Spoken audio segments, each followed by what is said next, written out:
what you say is a possibility. It's not that, like, with Chelsea's trajectory at the moment, I say, their downward spiral, it's not crazy. And they have to get themselves out of it. And boy, if you bottle top four, Don, this season, you may have to look at... Would you sack him? If you come 7th or 8th, would you sack Maresca?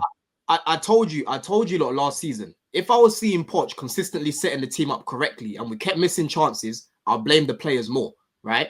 Yes, Maresca can improve the in-game management, in terms of bringing on players a little bit earlier and whatnot. But that's where he's got to work closely now with the sporting directors and make sure that they're bringing in players that he's going to trust. Because I don't want a situation going forward now where he's looking at the bench and he's like, oh, I don't trust this guy. I don't want to bring him on. This guy, I don't fuck with this guy. I don't want to bring him on. So I don't want that excuse happening anymore. So work closely to bring in players that you both like. You know what I'm saying? But on top of that, bro, like I said, we need someone that can finish the chances. Yeah, because I'm not looking at the setup right now as the major problem. It's mainly the fucking finishing, bro. That's what the major problem is.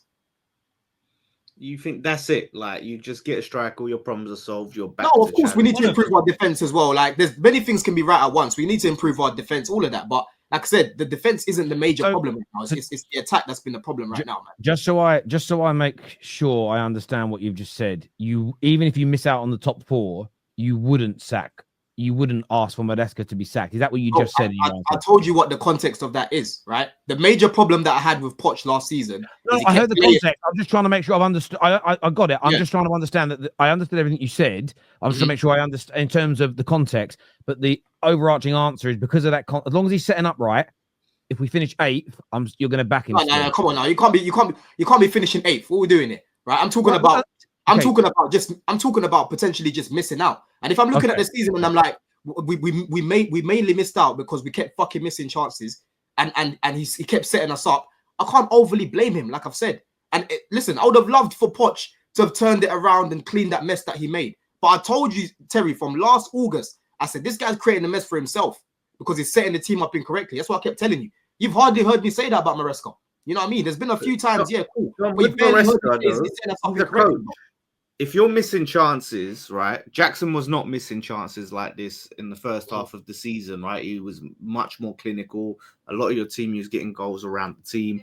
Madueke was chipping in and everything, right? So there's an issue there where you're fading out. In like three games, really, because he scored a hat trick and then he scored in 2 other games. Like, it's not really chipping in. You know what I mean? Who are you talking about? Madueke, you just said Madueke was chipping in or whatever. No, but he had some good performances first half of the season. But if you talk about Jackson, then Jackson was much more clinical first half of the season, right? Now he's missing big chances. So is that just, Jackson's just only clinical some of the time, and now, or is that a coaching thing where you look at and go, well, why was he so much more clinical then to now? What can we change? What can we do to get the best anything, man. Confidence is a big thing in football. Right now, Jackson doesn't look confident. He doesn't really look that happy with himself right now. You know what I'm saying? But we know that Jackson's not a natural striker. We know he's not a natural finisher like an Isak. So I don't overly look at Jackson for... Obviously, look, you got to look at the player for missing his chances. But at the end of the day, he shouldn't be in a position where he's starting for Chelsea week in, week out. We should have someone better than him starting, and he's the squad player, right? As much as I've bigged up his development in isolation, I think he's improving. And start of the season, he looked like he was getting it better in terms of his finishing.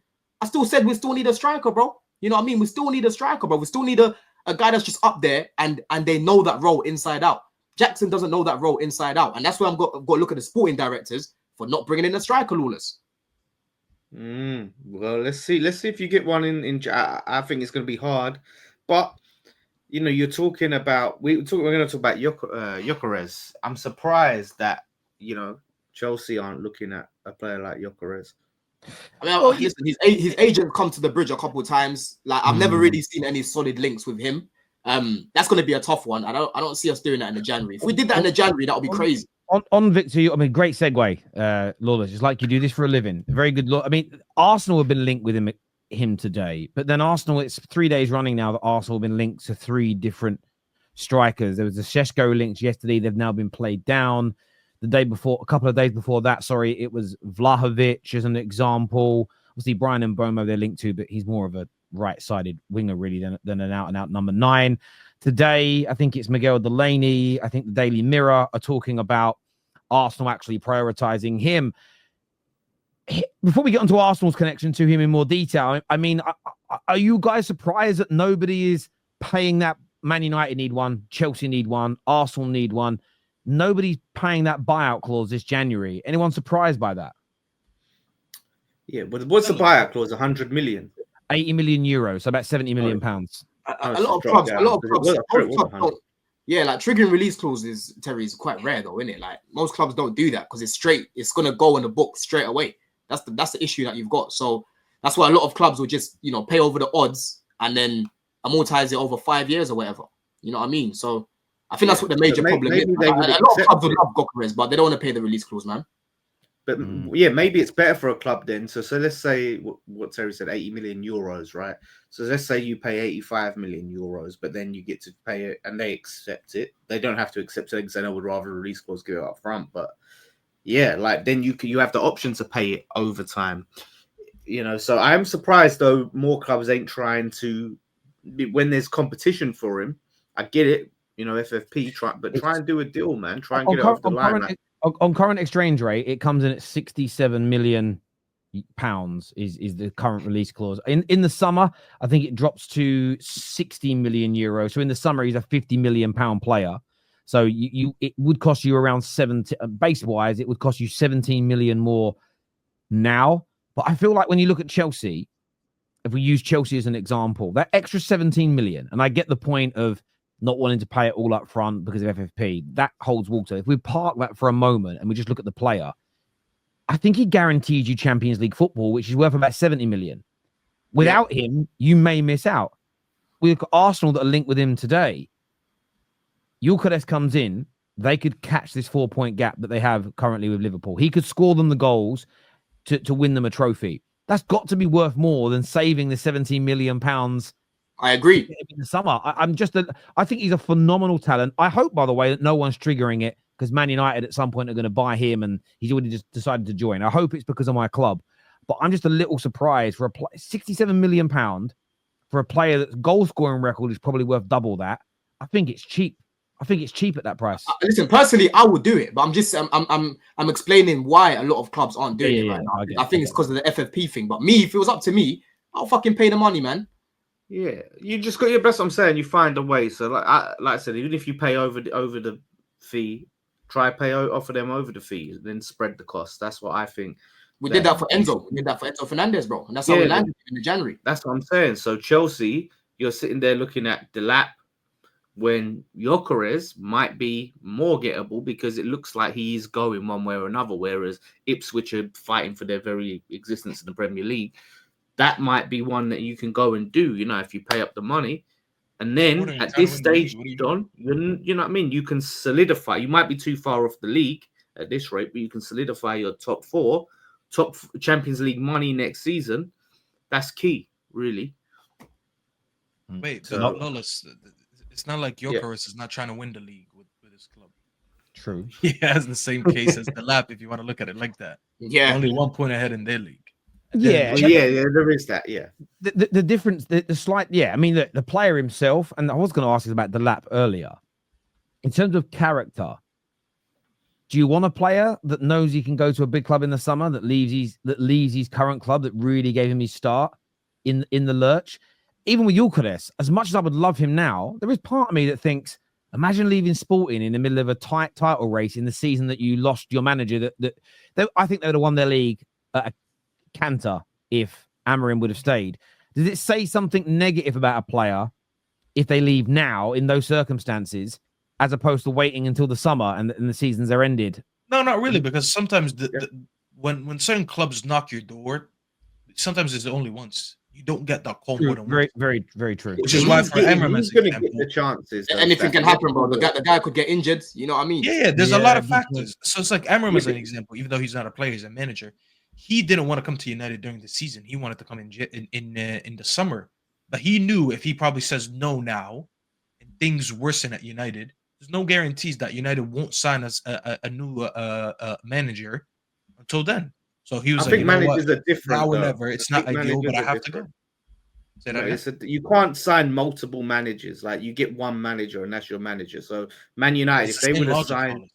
Say you would have got someone else like Potter or whatever, right? You've got that guy, and then it's all about timing with managers. But player, he's got multiple options like Delap has, right? When it comes to summer. So if Man United go and sign someone else, well, then Chelsea might have an option. Arsenal might be looking for some. We're not all gonna sign all our clubs that are looking. Obviously, we're not in the equation anymore.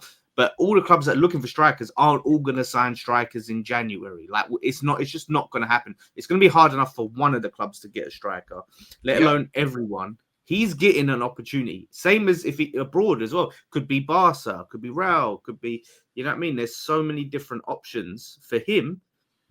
It makes sense for him to hold out and wait. Do you know what I mean? And then his fee comes down, which means, you know, if it's going to be have more options. You know what I mean? It's better for him if he's cheaper as well, because then his options increase. Maybe he could get a little sign-on clause where that money's gone. So yeah, man, I don't think it's like now or never for Gyökeres. No, I was just saying sometimes it could be now or never. Like there's no guarantee. Yeah, sometimes it can. Yeah, I don't think in this case it is for him. Yeah. But yeah, John makes my head hot, man. West Ham could have got him for £17 million. But Diverin Dave and Diverin Dave Jr. Stop it, Lawless. He didn't know he was going to be this good. Don't do that. No. But you know, like he was banging for Coventry. He was. I didn't know. Listen, I didn't know he was going to, you know, go to Champions League levels. But he was banging goals for Coventry. David Moyes went and watched him play several times, and we just divered on it. And then guess who we ended up with? Danny Ings. It's for 18 million. Clubs, and it's the thing with Gyökeres. I feel like it's interesting, but you know, we write a lot of players off when at 18, 19, 20, they're not the finished article. And you suddenly start to look at Alexander Isak. He's 25 now, and he's good. He's been good at Newcastle, but it's really in the last year you're starting to see the real player come out. Gyökeres, 26, turning 27 in the summer. It's now that in the last 18 months, 2 years, you're starting to see that player come out. I think as football fans, we write players off far too quickly and easily. Most players don't start peaking until their mid-20s. You get ham, and sometimes you rush them. I actually look at so many United players. Garnacho is a great example. Rasmus. I even think we did this with Anthony Martial and Marcus Rashford, Garnacho, Januzaj. They probably weren't ready to play the volume and consistency of games they did at those young ages. They should have been bit part players. Some of them should have been loaned out. You know, all these things should have happened and then nurture them to be ready at this age. I think every club is always trying to find, like when you guys scouted Gyökeres, he ain't ready now, though. He's not ready now, though. But look how much money he's going to cost. I mean, Arsenal could have got Alexander Isak for about £50 million. Now, you said about not going. It works in the other way. Now, if you want him, he's 150 million quid. And what was I saying about Duran? What was I saying about Duran? Yeah, I said bring him. Yeah, I said bring him. I was wrong about Duran. I caught you guys for that, and I look like an absolute clown for saying that. You know what I mean? And now it's like it's no go. You can't even go near him this January. If you want to try and get him in the summer, you're looking at probably close to 100 million, bro. I'm not gonna lie, you've done real good scouting in the summer, and some of them I didn't understand, but now that I look at it, Iridium as an example, Duran as an example. These are signings that I was looking at. I was like, what the hell are they doing? But I was absolutely wrong. Bro, Omarodian, I'm telling you, Steffi, the major problem I had with Omarodian was just his overall game. But in the box, I was bro, Terry can vouch. I was saying in the box, he's a good player in the box. He knows that. I remember I saw him against us in the Europa League. He absolutely bullied De Ligt. Go back and watch that 3-3 game. He absolutely. Wait, why are we back on Chelsea talk? Why are we back on Chelsea? No, we're just talking about strikers. Like, talking about scouting, isn't it? We're just talking about strikers. We're talking about strikers. Get off Chelsea. But since we're talking about strikers, can we move on to the biggest topic about strikers today? A certain guy who signed for 115 weeks, apparently. Okay, we're going to talk about that in a second. I just wanted to